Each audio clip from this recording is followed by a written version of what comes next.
Hello, this is Kylie J.N.S. and today I want to cover a really cool topic, and it's called quantum entanglement. I want to just make sure that my sound is good, and then we're going to go straight into discussing what quantum entanglement is. Okay, great. I just wanted to check my sound because stuff gets glitchy when I cover very deep topics like this. But I wanted to talk about quantum entanglement from the esoteric point of view. We will get a little scientific, but there's some things that science has not yet caught up to in terms of the phenomena of quantum entanglement. And now it is a phenomenon discussed in physics. Albert Einstein talked about it, and he described it as like spooky. He it got really spooky for him because it's quite hard to understand. It's precisely because it has to deal with energy. Now we know that quantum itself is a the smallest unit of the energy or of a photon, which is light. And so when we talk about entanglement, we're talking about the interaction between electrons and photons. And so that would be for me, the way they describe electron as a material atomic unit is also not quite accurate in science. And they're just now admitting this. So it's not like I'm just someone that's just making up shit. They are admitting that their understanding of an electron is not quite up to standard. In terms of how they used to describe, the atomic structure of atoms, such as the neutrons, the photons, and the protons and all that stuff. And so when we talk about like the electrons and the photons, that is still an element of a wave, wave particle. And so electrons have more of similarity with wave and resonance more than it does with the typical understanding of how we would understand it, an electron. And so when we talk about quantum entanglement, we're still talking about uh, this element of particles, yes, but think of it more of a as energy.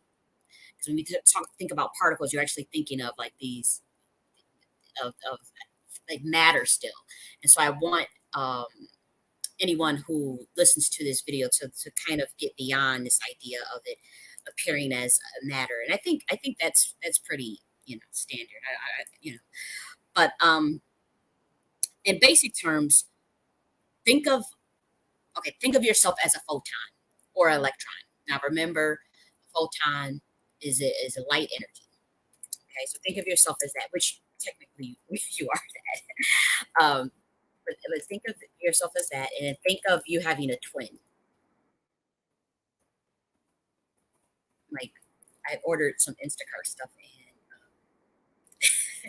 and I ordered an Instacart order where I decided to do this video, and I'm trying to like check the order and then also do my do these videos. Forgive me, but anyways, think of yourself as a photon and an electron, and then think of you as having a twin that happened to be, let's see, in another universe or in a different part of the galaxy. And so you as an electron and a photon, you're this light energy, you're this wave particle, essentially. You're just this form of energy inside of a body. And you have the ability instinctively to communicate or to respond to your twin that is in another galaxy based off of a set of rules that are universal, the universal laws. Now, they can be known and unknown. They can be known they can be unknown to the observer of the phenomenon itself. And so, say you have someone that takes I want to go back. So, say you are the the person that is the photon, the electron. You can communicate with your twin in another universe instinctively, and you're able to send packets of information, packets of data faster than the speed of light. Now, they'll tell you that quantum entanglement does not involve uh, any element that can travel faster than the speed of light. That is not true. We have not caught up to that to the ability to do that. There are certain people that do know how to do that. I will not be teaching that on YouTube for obvious reasons. They will come after me, and you guys wouldn't know what to do. That's just information you just don't give out publicly. But yes, faster than traveling faster than the speed of light is real. And it is done by quantum entanglement. And so science will eventually catch up to that and admit that. But right now, they're not admitting that for whatever reason. Perhaps that's just because that's how you defy the laws of physics. That's how you defy the laws of this planet. Uh, if you have the ability to travel faster than the speed of light. And so I guess that's information that is still going to remain a secret for now. But quantum entanglement itself, you're an electron, you become entangled and you remain connected even to your twin, even though you are separated by very vast distances. And you guys understand each other on an instinctual level. You can send packets of quantum information toward one another as well, uh, traveling at the speed of light or faster than the speed of light if you need to encrypt it. This is also an excellent way to encrypt radio signals, waves, information that has to travel to different parts of the universe, different parts of the galaxy. If you're able to do it faster than the speed of light, then depending on the frequency of the of where of where you're doing it from, say if you're on planet Earth, frequency on planet Earth is you get a range. It varies, but obviously it's low. So you have 3D, 4D, 5D, 60, 70. You do have some 8. You do have some 90. Uh, it doesn't go beyond the 20th dimension. That I can tell you. It doesn't go beyond 20D. So planet Earth has a range of frequencies that intermingle within one another between 3D and 20D. Now, this is based on dimensionality. So what does that mean? So that means that you may not be aware of the other dimensions or the other frequencies that are on this planet. So you can be a 3D being or a 4D being and have no clue what the heck is going on at 15D, 10D, 7D, and beyond. You know, or you could be one of the beings that transcend and ascend or descend at will on this planet. And so, say you're on planet Earth and you need to use quantum entanglement, or you get chosen for quantum entanglement by, let's say, God. You you pretty much can communicate at least at the speed of light with another particle. And this example that I gave you would be your twin, in a different part of the universe, solar system, constellation, or galaxy. It depends. It doesn't matter. Just know that that's what you would be doing. And so, if it's at the speed of light, then planet Earth will be able to dissect that message or dissect that information. They'll be able to intercept that information and see what. And let me just check this order and observe what's going on if you're doing it at the speed of light. If you are using quantum entanglement phenomenon to send messages faster than the speed of light, then it's encrypted, and that's all you need to know. You know, and because I do talk to a very specific people when I make these videos, and I do understand that most humans are not even going to understand what the heck I'm talking about. And so this is for a very specific people or species that that can understand me and that can have access to what I've been talking about. And so for those who understand how to send radio waves, radio signals, photons to one another, who communicate telepathically, who do all types of things. I'm not trying to spread anybody's secrets or business or anything. Quantum entanglement is something that anybody can Google and find out about.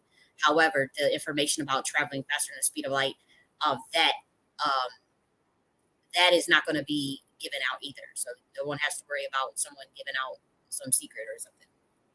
But I'm just telling those who are capable of doing it, if you want to encrypt your quantum information that you're sending from even if it's in America, even if it's on planet Earth and you send it 3,000 miles away, you could be in America, you could be sending it to someone in Africa.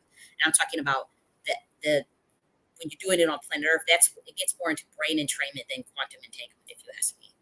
It's still quantum entanglement, but it's a lesser form of it. It takes less energy, obviously, if you're on planet Earth. Um, if the exchange between the two particles are on planet Earth, but if the exchange between the two particles are within vast differences, whether that be light years away, the universes away, galaxies away, then that's what it requires a lot of energy. And sometimes there is more than one. How do I say this? There is more than one particle involved. Sometimes it's not just two. Generally, it is two, and sometimes I'll be frank. Sometimes the quantum entanglement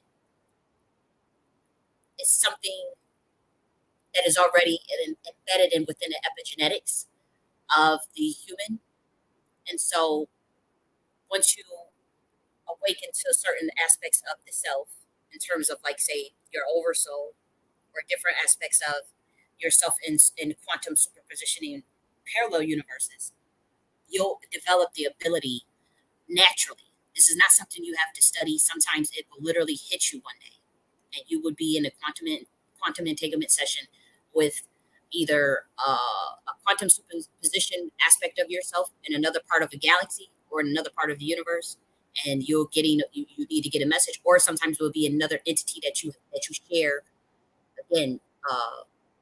That you share this instinctual connection with. That's how you become entangled.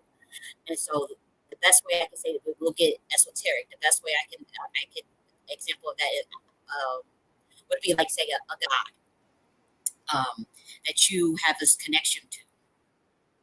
They have a message to communicate. Let's say they're in a different constellation or something.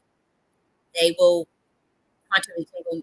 They'll use quantum entanglement to connect with you to get a message out. That happens.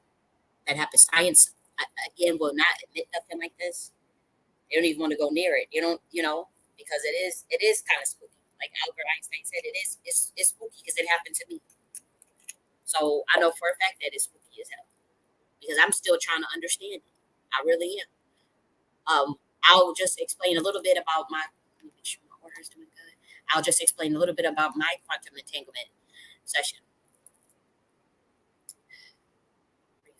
Okay, so that's fine. Back in July, whew,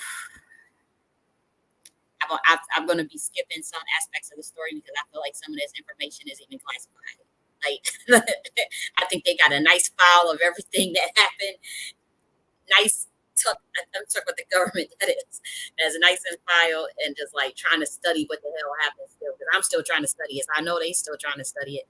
But in July, I had a quantum entanglement session, uh, where my consciousness was transported to like the 45th dimension.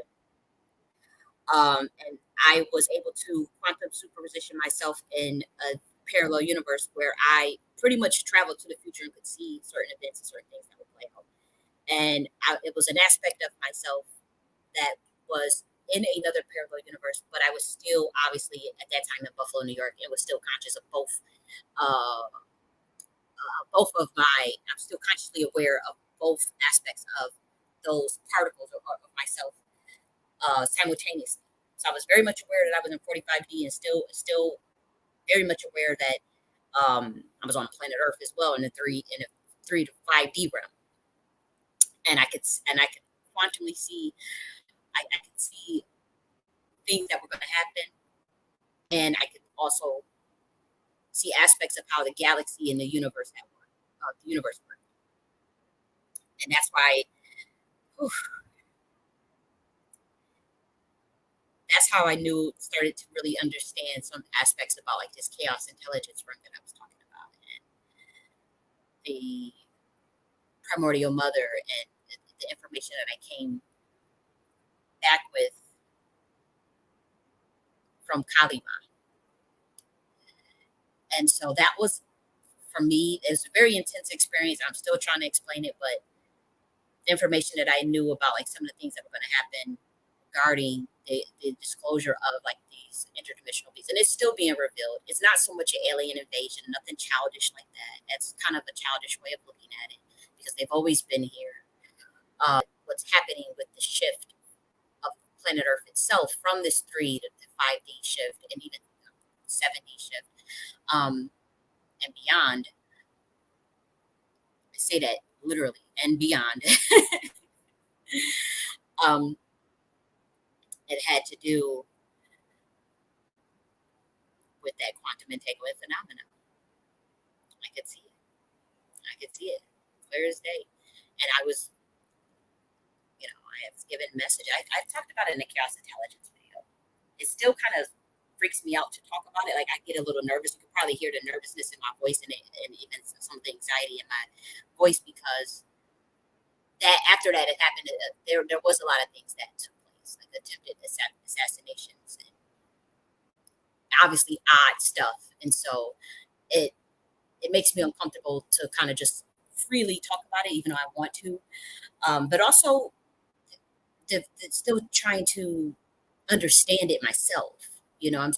I'm really trying to understand um, my reconciliation with the esoteric aspects of quantum entanglement, and then the scientific version of it. And the scientific version is just like, oh, there's these electrons and these photons that become entangled, even if uh, they remain connected, even if they're separated by these vast distances. And with me, when we talk about the esoteric version of it, it seems like what people would, unfortunately, that what they would view as possession or something. And so I do think that that is, or channeling. Um, don't quite see that as the same as quantum entanglement, but that's literally the only thing that it's the only example that I have. But to me, it seems very much different than that. Because it's a bit different in channeling because I didn't have to channel to have that experience. I wasn't looking for. I wasn't seeking it out. I wasn't doing any meditations or doing any LSD or psychedelics or anything of that sort. You know what I mean? Like I wasn't looking for any of that. It just literally happened. um, and so I'm still trying myself to understand that. But I do know that particles, and that includes humans, any form of photon, and that does include the human, can interact by very, very large distances with other particles. Sometimes those particles are not a component of yourself, sometimes they are. That's how I experienced both versions of this. I experienced quantum entanglement sessions with Kali, the goddess, uh, and I've experienced quantum entanglement sessions with myself in different quantum superposition parallel universes. And so I do know that both can transpire. It's not Kalima wasn't the only one. I think because sometimes energies are expression, and I'm writing a chapter in the book about like electronegativity as well as like uh, octaves of of an archetype based on resonance, but also based on a continuum of polarity. And so I'll be talking more about that. But I got a feeling that this idea of octaves of being a octave of a certain energy or a certain even a certain archetype and the idea of quantum entanglement, they relate to one another. They do.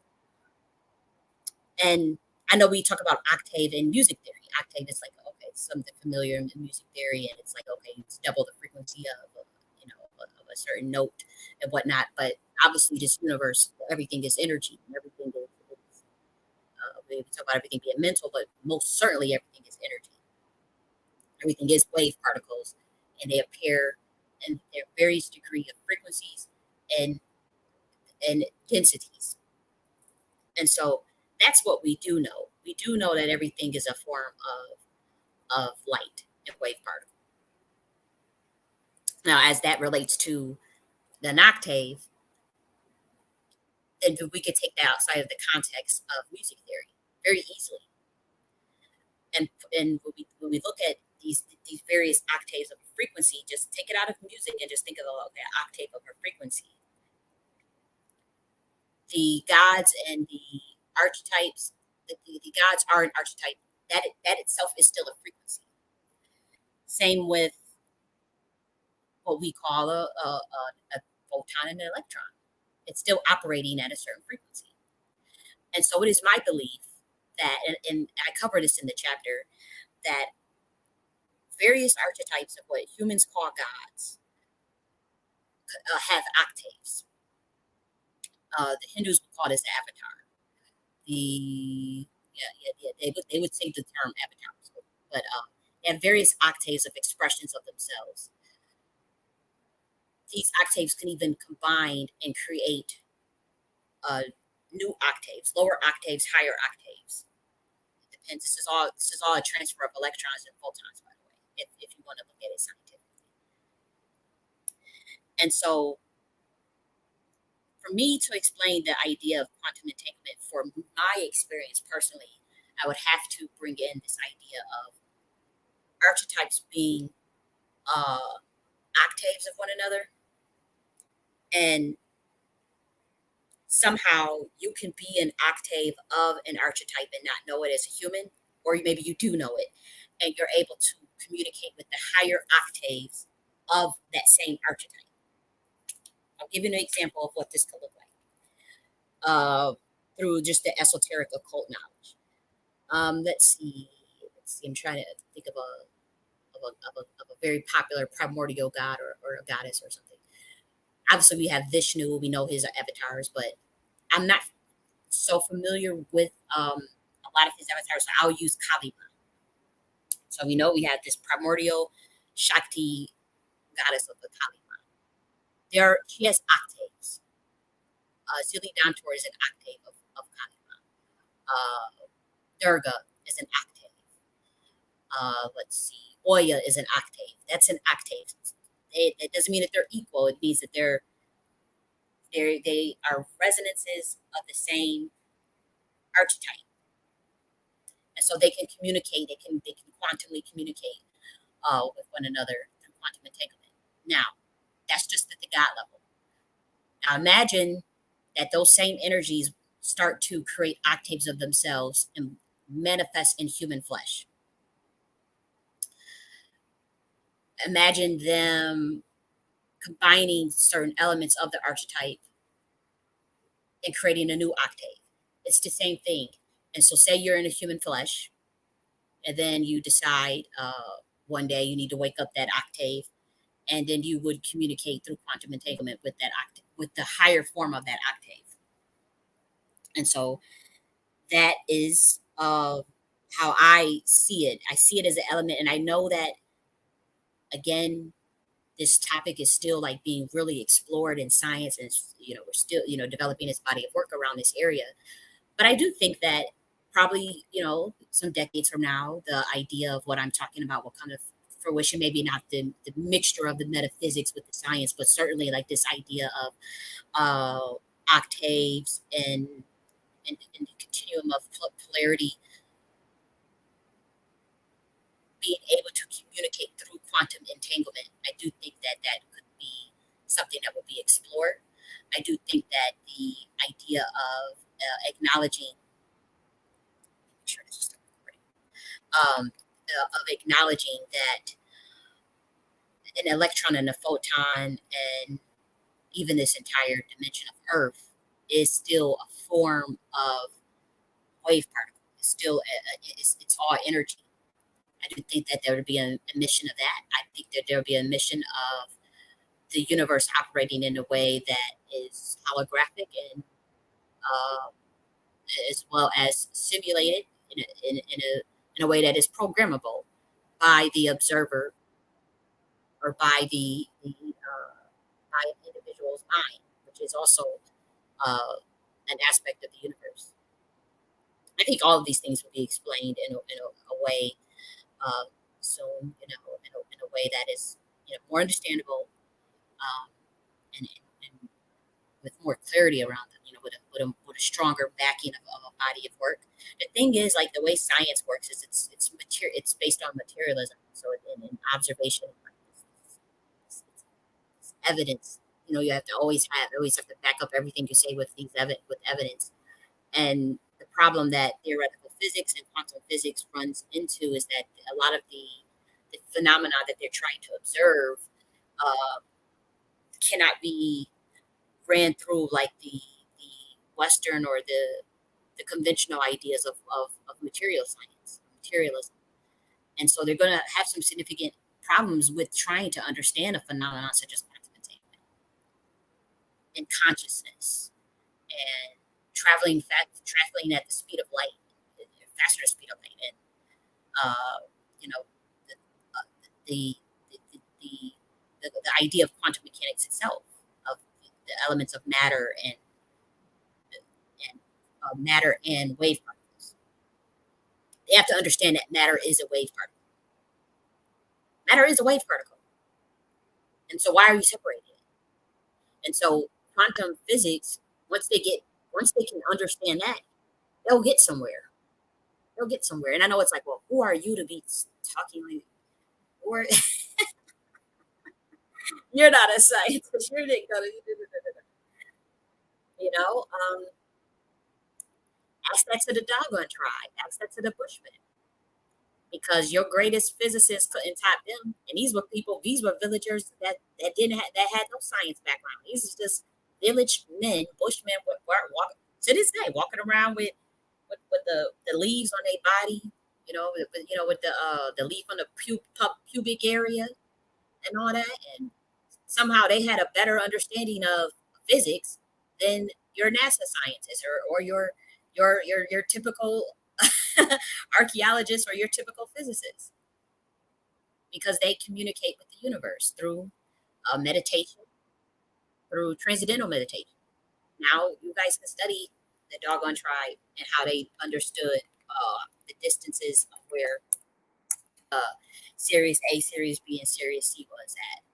Just tribal people, what they call primitive. They're not primitive, but this is what the Western world would view them. They sent their scientists over there NASA scientists over there in Mali to try to understand how the hell they knew what they knew, and they talking about their holy men were up there were telling their scientists, oh,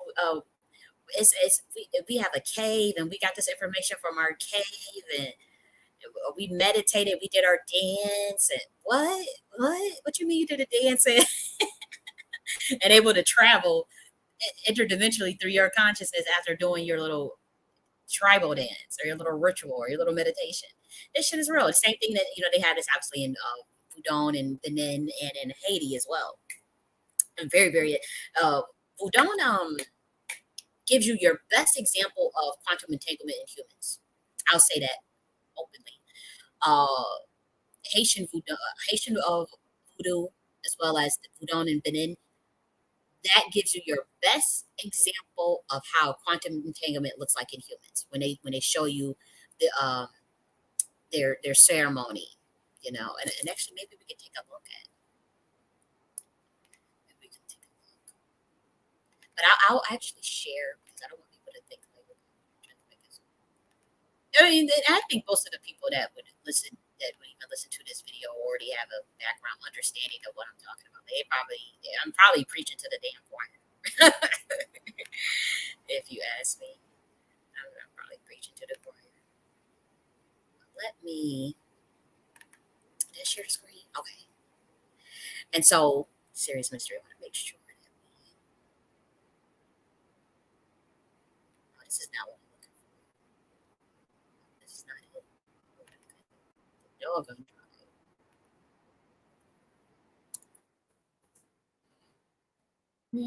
Apologies. There we go. See? The doggone priests maintain that Sirius is a companion star that is invisible to the human eye. They also explain the star moves in a 50-year elliptical orbit around Sirius, that it is small and incredibly heavy, and that it rotates on the axis. So, they knew this without any telescope, they are not scientists. And so if people try to play me, like when I talk about, about resonance and electromagnetism, like the stuff that I be talking about, the chaos intelligence realm, entropy, resonance, and consciousness, and all that stuff. People can like write me off now, but I know for a fact 500 years from now, 1,000 years from now, they're going to be saying the same shit. Oh, how does she know? Because we are interdimensional beings, multidimensional beings. We are spirits in a human body. And we have the universe inside of our minds. Every mind is a universe. And so through your DNA, through your epigenetics, you already have all this information within your body. It's just a matter of awakening to it. Also, if you don't have the information, if you don't remember it, you can interact with the universe around you. Do your meditation, you'll interact with the universe around you, and you'll get what they call downloads, informational downloads. Now, where do the downloads come from? Some people say God. Some people say supercomputer, transducer supercomputer. Some people say the Akashic records. You know, you can. I say you can get it from all of the above. You get your downloads from all of the above. You can get your downloads from the Earth records. Earth has a record bank too, with the collective unconscious and the collective conscious as well. You can get your downloads from any of those things. And so that's what the Dogon tribe does. That's what some humans do. They get their downloads through their transcendental meditations or their mindfulness meditations. You can get a download from a mindfulness meditation as well. And so, as we know, the Dogon tribe found in Mali. Let's see. And so, this is the Dogon folklore maintains the knowledge of Sirius, which is approximately 8.6 light years from Earth, was handed down to them by the Nomo. So these amphibious, these are water beings, which means to drink. When they encounter, they slowly migrate from their obscure ancestral homelands to the Ban Diagara cliffs. According to the tale, the aliens came from the Sirius star system in a spaceship and appeared with human torsos and a snake-like lower portions. The master of the waters, the monitors, the teachers, the instructors, savior, and spiritual guardians. This is a legend. Okay, so I'm learning something here because this is not the one that I've heard. I've heard the other. There's different Dogon priests, so you have different. The one that I heard, the story that I heard was of the caves or something, and maybe that's in here too. Okay, so this was the two French anthropologists that went out there. They had spent 15 years living among them. Okay, and so this is they explained that the star moves in a 50-year. I want to get to the point because they came back out there. This is when some scientists, other scientists that went back out there.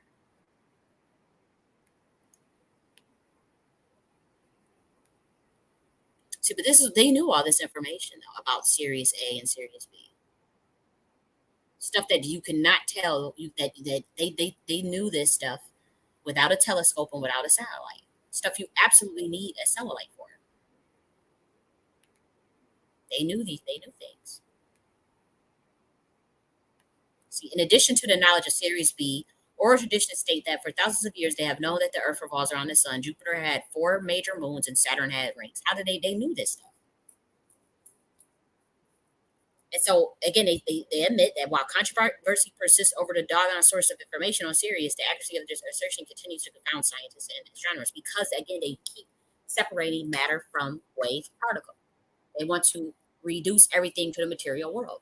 That's why they're confounded. That's why they're confused. That's why they run around here like chickens with their heads off, come off, and that's why this Earth is looking the way it looks. Very low vibration. But yes, so when we talk about the quantum entanglement, let me see if they knew anything about it. I wouldn't be shocked if they did. Let me type it in to see if they knew anything.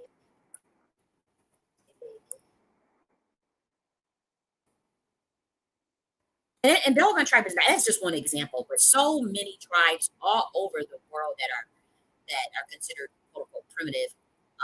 New information obviously have the Mayan Empire, Aztecs, Incas, stuff over here in America, Hopi Indian, the Dene people.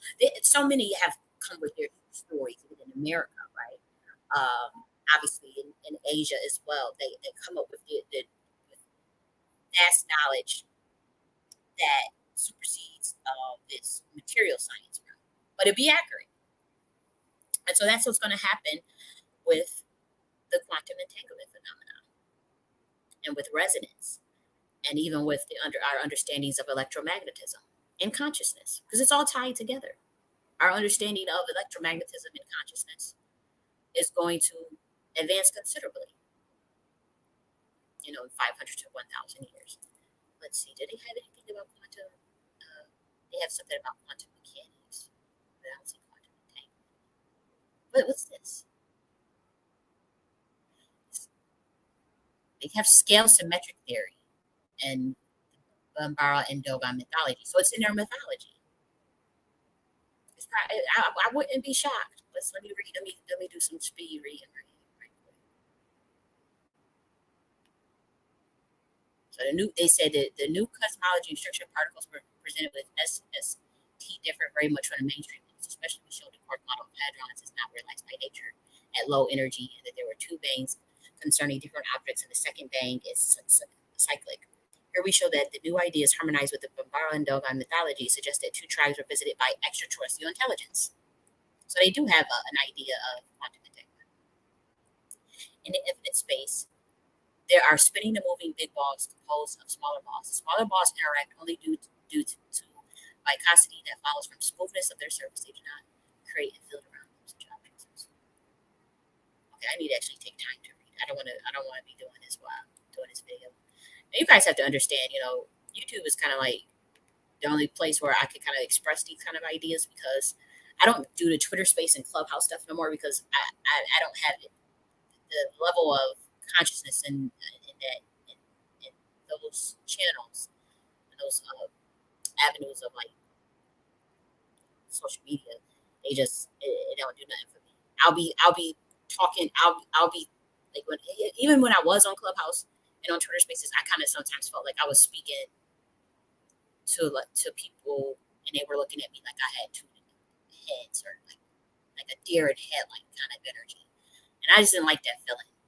And then I just didn't like that energy, because the topics that I'm interested in and the topics that I care about, it's just not there, on that avenue. So believe it or not, I can talk my shit on my own YouTube channel, and I can go as deep as I want. And whoever don't, if they get tired of hearing me, or if I lose them, or if they just click off and just do their thing, go back into their own IP, right? So if you're on Clubhouse, or Twitter Space, you in a room, you're in the silos with a bunch of other people in their silos of consciousness, and then if you got to stay on the topic, and you only get a certain amount of time to speak, and you can't be long-winded, or you can't go too deep, or you'll lose your audience and all that. And so with YouTube, it's like I can go as deep as I want to go, as deep as it's my YouTube channel. If you don't like it, you can just click off, and I don't have to worry about other people in my IP. It's my IP, and so I like that. So this is not quite. I'm going to look at this another time, and probably I'll come back, because I honestly think that this is fascinating. So I'll save it for sure in my computer. We'll go back to what I originally was talking about, but nonetheless, the idea of quantum entanglement and octaves. Let's actually look at some research on octaves. Actually, maybe I'll share part of the chapter that I'm writing about the octaves. Because again, with me, octaves it's generally in music theory, but this relates to quantum entanglement in physics. I know it does. I just know that they haven't done the research on it yet. So I'll share this, but octave.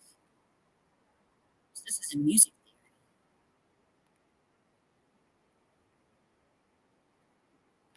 So an octave is an interval of a frequency. And with me understanding that everything is frequency, I know that there is octaves of various archetypes and octaves of dimensions. For those of us in the esoteric world, there are octaves of Yeshua. There are octaves of Lucifer.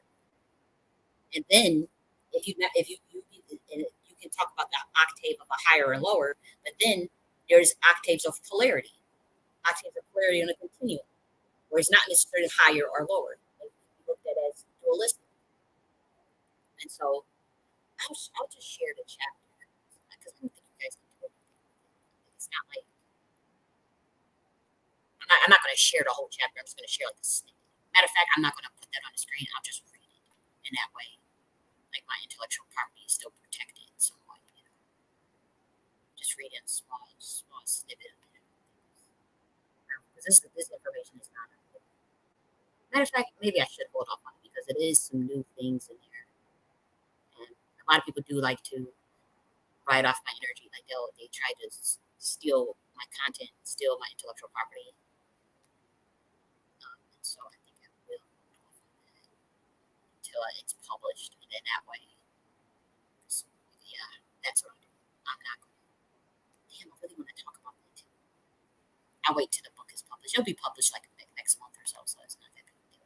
But anyways, I do suppose that if we take into account that we live in this holographic simulation that is composed of energy of frequencies and what it the various levels of awareness, the various levels of resonance. So it could be high resonance, low governing force, high governing force, uh, and they can manifest in a form of dimensions.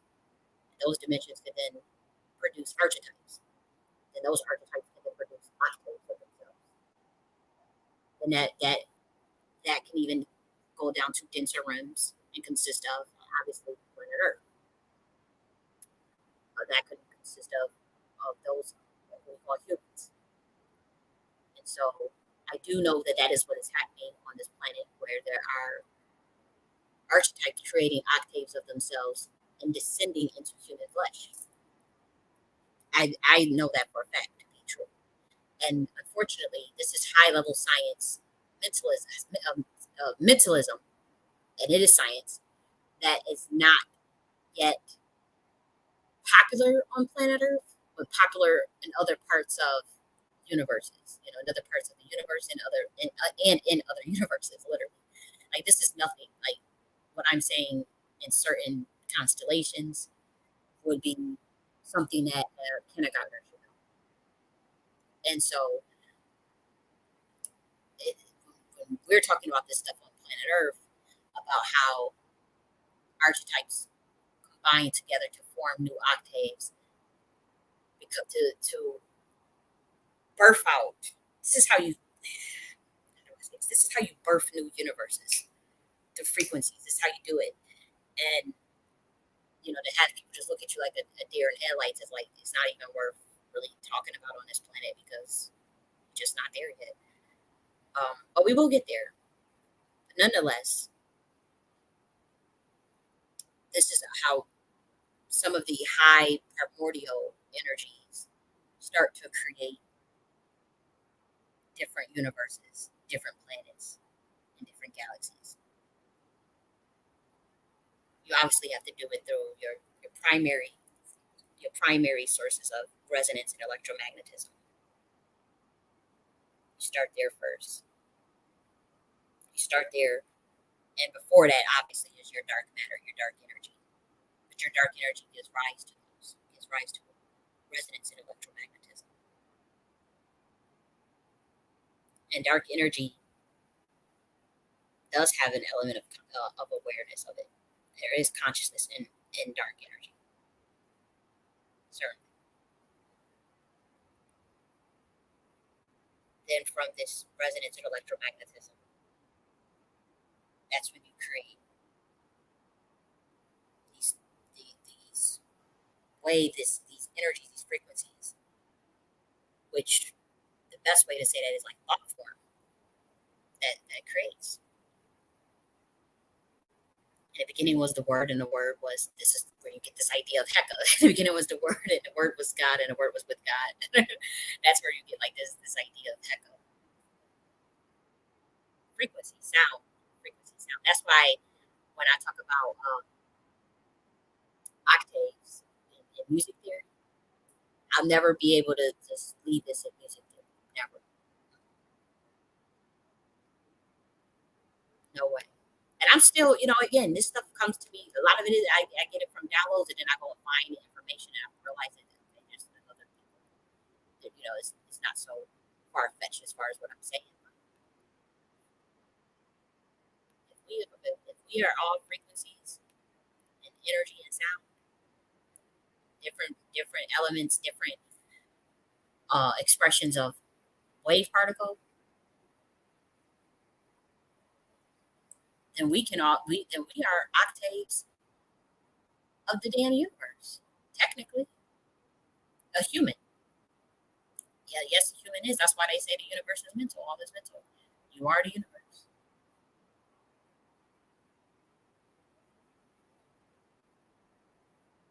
When it comes to this quantum entanglement,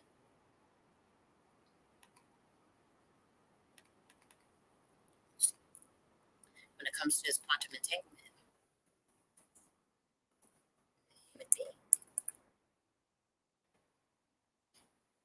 I know it has to do. I know it has to do with this idea of the octave and polarity.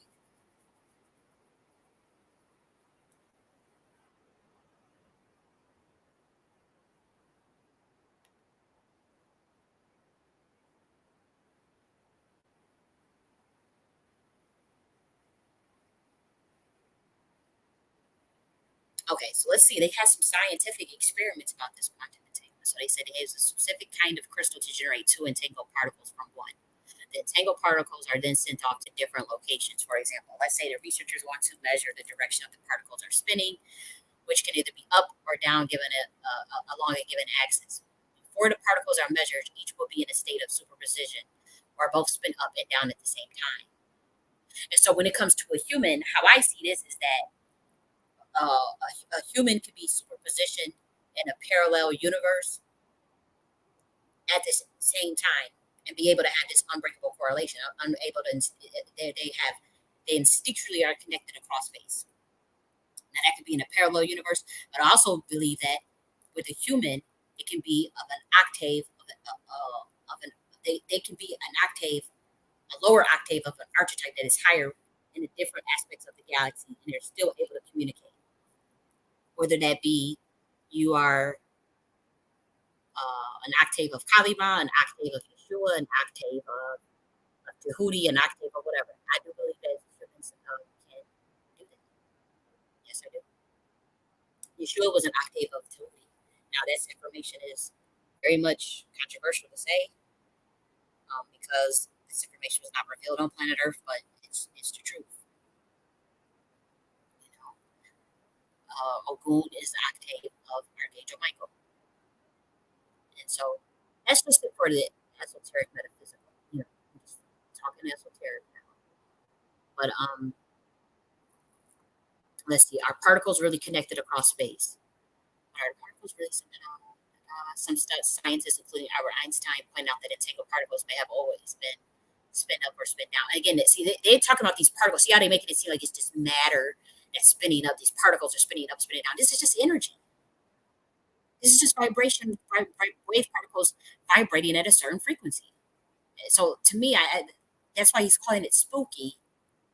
He says some local hidden variable theories argued, and I wanted to hear maybe they'll put it here when he talked about it being spooky. Into the work, experiments, observing, entangled particles from different angles.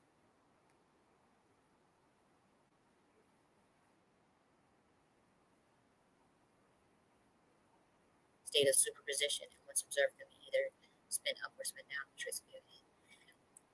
Yeah. I wish that we saw ourselves as a part of this co-creation with the universe. The best example, the best you want to study, if they want to conduct an experiment on quantum entanglement, the best way to do it is to observe humans. That's the best way to do it. They better study them damn them Haitian. Let's look at some. Let's look at the Haitian. Let me see where because I know my order is coming to me soon for Instagram. Let's see what it said. Let's look at some of the Haitian ceremony. Let's see.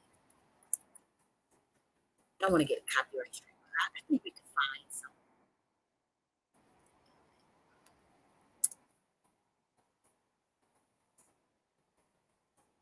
So best way to study quantum entanglement.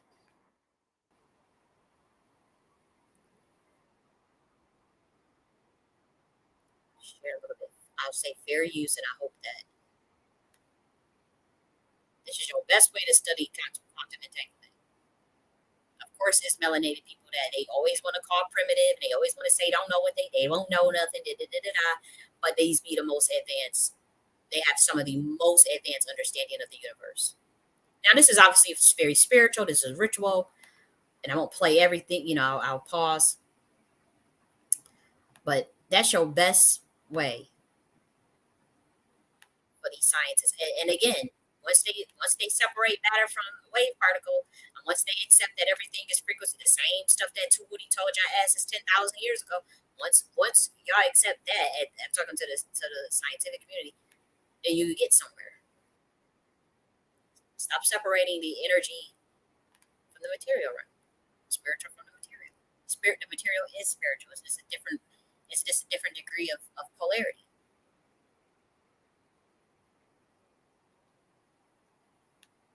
It's your best way. Now, this is archetype, obviously. If you want to look at it in a scientific sense, you don't want to say Loa, Petra, fire spirit. You just look at it as an archetype of the collective conscious, unconscious, or the collective consciousness of humanity, or I wouldn't even say humanity. I would take it above that, of the universe, collective unconscious of the universe. But I wouldn't even call it unconscious.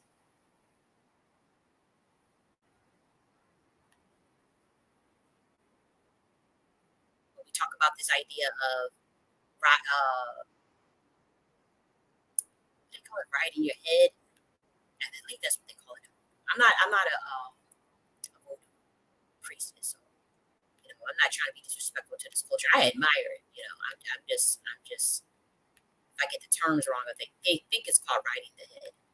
Like it's easily down to roll your head or something like that, or easily free to roll your head, or ogle. But I believe that's the term that they would use. But that's quantum entanglement. That's quantum entanglement in a nutshell. Sure is.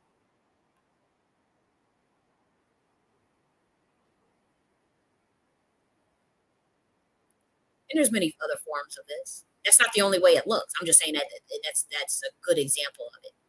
That's not the only. That's not the only way. That's not because obviously the Dogon tribe is an example as well. That's one to study as well.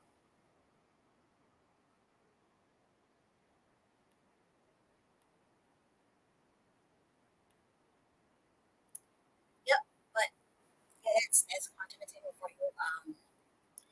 Two particles existing by vast distances, being instinctually connected and whatnot. And I argue, I argue emphatically that they can. There's very advanced levels of sending packets of information, quantum information, from one aspect of the universe to another universe, from one part of the galaxy to another part of the galaxy. And I know for a fact that higher order beings, higher governing beings, are using quantum entanglement to do that. And they're doing that even to get messages out to this planet. And they can do it faster than the speed of light. They can send radio signals that cannot be detected by any satellite that Earth has. Sure can, because they can encrypt their information. And you do have to be at a certain frequency to be able to do it. You cannot be at a low as frequency. The reason why humans haven't discovered any of this, or even the interdimensional beings that currently roll over you, whether that be, the interdimensional beings that's running this matrix, the inorganic ones, their vibration is too low. And so they cannot harness the amount of electrons and photons needed to travel faster than speed of light. They can't do it. Their vibration is too low. That doesn't mean they can't raise their vibration and develop the skill to do it. But if you don't put in the work, then you won't get there. You have to put in the work.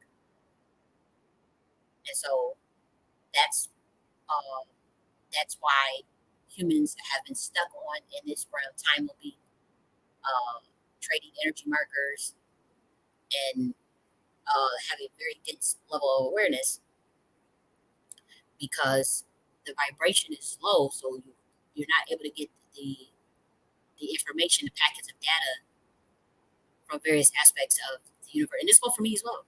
The various aspects of the galaxy. to ascend. But that's going to change. The great news is that's going to change given the day in that we're in. I'm just saying in the past it was like that. It's not going to be like that anymore, though. That's a good thing. And this idea of like, spaceships and we have to have all this rocket fuel to travel in a spaceship.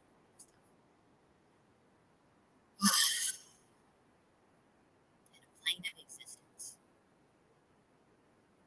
So I guess someone think they gotta build a 3D big ass spaceship rocket.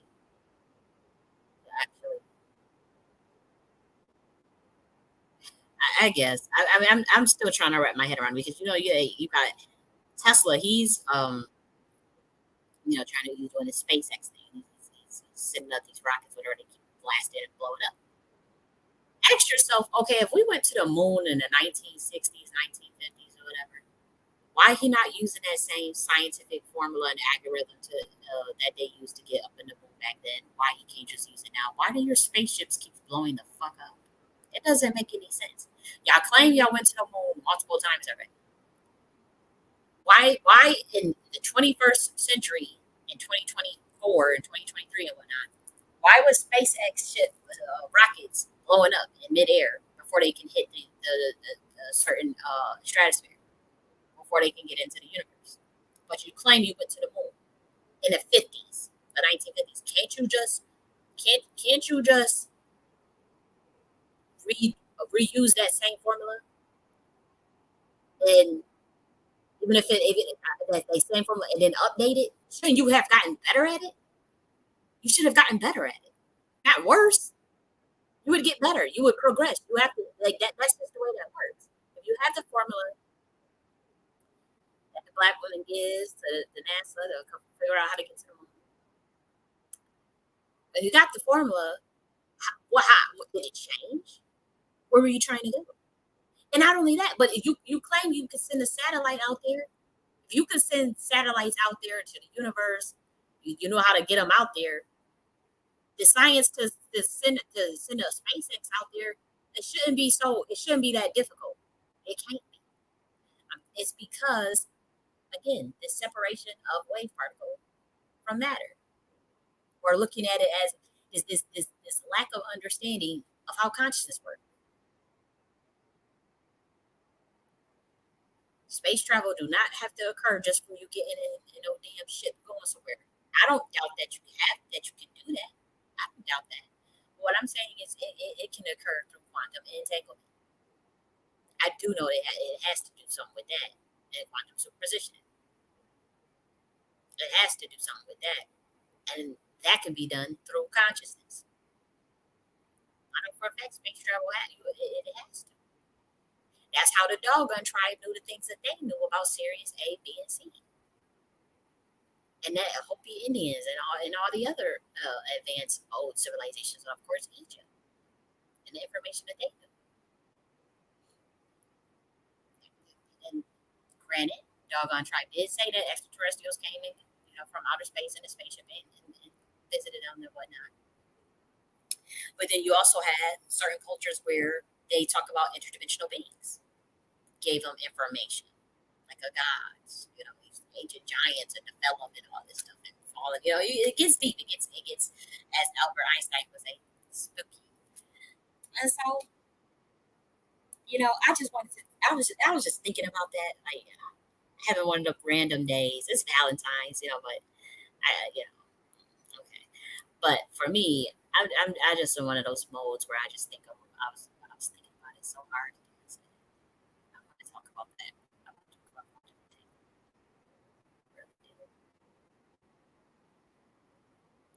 yeah.